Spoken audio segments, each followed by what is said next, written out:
You know, they are who we thought they were. Again, they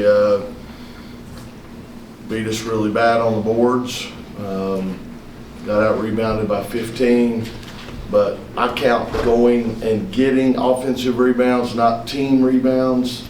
They went and got 10, we went and got 1. And you just can't win. You can't beat #1 team in the country and not compete in those areas. Also, I think 9 assists, 21 turnovers. We just a little bit too much one-on-one, and it's early in the year. We got to get better, and I've got to do a better job making sure that we share the ball a little bit more, make an extra pass or two, those sorts of things. But again, transition, attacking off the bounce, we didn't do a really good job defending the ball, and then rebounds, and outscored us 12-2 second chance points. So it's just hard to overcome that. And again, great team. Give them all the credit. They came out and took it to us. Okay, questions, raise your hand. Questions first for Aziaha and Zam. Second row. Jane Watson-Fisher, Raleigh News and Observer. Zam, how important is it as a young player to get experience like this so early, when y'all have hosts to return to the Final Four? I'm just playing my game. My teammates help me all the time, tell me, you can do it, you can do it. I just glad my team and my coach trusted me to go out there and do what I'm supposed to do. Second row again. Ethan McDowell from the Wolfpacker. Aziaha took this team to a Final Four last year. Now you got to see them play against the same team that you guys lost to last year. What is the key for this backcourt and for this team overall to what do you guys need to focus on to get back to that point? We're a whole new team. We lost 2 important keys, but we also gained a couple keys. Nobody cared about last year, what we did last year, so we got to fix ourselves. Like Coach Moore said, there's no way we should have had 12 points in the first half and 20. I mean, how many? What's that? 21 in the whole game turnovers. Those kind of turnovers. We should have boxed out a lot, and we got to fix those in practice and watch film and do the things that needs to be done and what Coach Moore said. So. Front row. Inside Pack Sports, this is for both players. The fight back in the second half, I think you got it, 9, 10, 8, somewhere in there. Just describe that, and did you think you guys had a shot? Definitely, I think we had a shot. I think the game was 50-60, I think, at one point. We just need to keep going, keep pushing ourselves. Coach Moore is going to coach us all the way to the end of the game, so we need to play all the way into the end of the game. I felt like we let off for 2 minutes, and that's what messed us up. Same. Same thing she said. We should have kept pushing. That relaxing 2 minutes hurt us bad. So next time we just keep my foot on the net. Second row. Zam, it's your first time ever getting to play a top 10 team. The confidence wasn't lacking for you. Where does that confidence come from? Again, my teammates and my coach. They believe in me to go out there and play. A lot of freshmen don't go out there and do that against a big team. So having my coaches and my players behind my back, just having my back, made me go out there and have confidence to play. Dick Cox with Cox Sports Broadcasting League Sports. For both players, can you talk about today's event, showcasing college women's basketball and the environment you got to play today? It was a good environment. I'm glad, both team fans came out. It was a big crowd. It was a good showcase for women's basketball and see how it's going so far. Sam. It was great. The experience, the fans, the NC State fans traveling, the South Carolina fans traveling. It was just an overall good experience. Second row again. For either player or both, how much do you think, some of the deficiencies and the breakdowns, how much of that comes down to just effort and, kind of will to want? Effort is a lot. It's always the little things. We have to do the little things, to make a big difference, like boxing out, making sure we get into the backdoor cuts and just little things like that. We gotta, execute. Sam. We for sure should have gave more effort. But it comes this early in the season, so just watching back film, knowing that we didn't give a lot of effort. That if we gave effort, we could have won the game. So just going back watching film and fixing our mistakes. All right, thank you. You guys can head back to the locker room. Okay, questions for Coach Moore. Sorry. Back of the room. Coach Nick Carboni from NBC in Charlotte. Just the experience for your team and the sport to have a marquee matchup at a neutral site early in the season. What does it mean for you guys? Unbelievable experience. First of all, Ally, they do so much for women's sports and women's basketball. I mean, they made this a first-class experience, and obviously the Charlotte Sports Foundation, it was great. Obviously, I wish we'd played a little better, but it's something that this early in the year we can go back, learn from, get better. But yeah, it was a big-time experience. Very, very similar to a Final Four, so it was nice. Front row or right, Coach? Wanted to ask, Ben Bryant, the state newspaper, wanted to ask, was there any adjustment you had to make with them not having 21 in the lineup? And also, just how tough is it facing a team that can lose a talent like that and still have so many bodies to throw? Again, they got Watkins back, so, definitely. But again, you go in, obviously, with the scouting report, we felt like Watkins would probably play, so we had 10 players on the scouting report, so you take 21 out. She's a great player and all, but we were already prepared for, Joyce Edwards, for instance. So, yeah, it really doesn't change that much. First row. Inside Pack Sports, Rob and Glenn West, I have two questions. First, they jumped you kind of similar to last year in this third quarter. What did you see different? Maybe you guys fought back, I would say, a little better.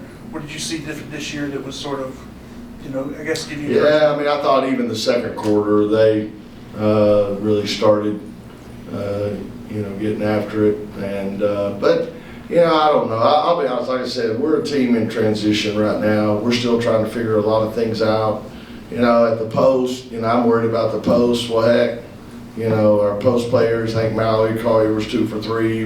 Williams Lizzie was 2 for 3 from the field. They held their own. We've got some great guards, but they've got to play great for us to, as a team, be able to win a game like this. So, and like I said, I got to look in the mirror. We stood around too much. We tried to run some 5 out, and I thought we had some success there in the second quarter, spreading the floor out some. But then we started, instead of setting picks and movement, we started just kind of attacking one-on-one and give them credit. I mean, it says they only blocked 5 shots, but I guarantee you they altered twice as many, if not more. So they really made it hard for you to get to the rim, and we just didn't do a good job of making the extra pass. Let's keep it to one question. Second row there. Yep. Brian Hurdle, 24/7 Sports, Pack Pride. Just like you mentioned, just hard to come down on the boards with a small lineup with a team like South Carolina. But when y'all did come down with the rebound, it seemed like the game was really swarming to that ball and preventing y'all from getting out in transition. How much of an impact was that to kind of stifle that transition game and not be able to play as fast? Yeah, I mean, we saw that on film. They do a great job. They send so many offensive boards, and if they don't get the rebound, they're still going to swarm you and make it hard for you to make the outlet.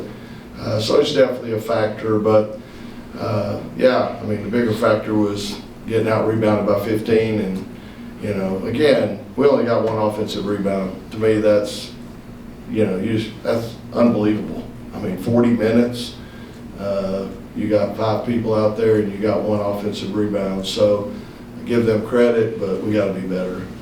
Front row left. Aaron Ferrara, technician. It seemed, you touched on this earlier, but it seemed like Zoe was trying to set up Lizzie early in the second quarter when Lizzie and Zoe were both on the field.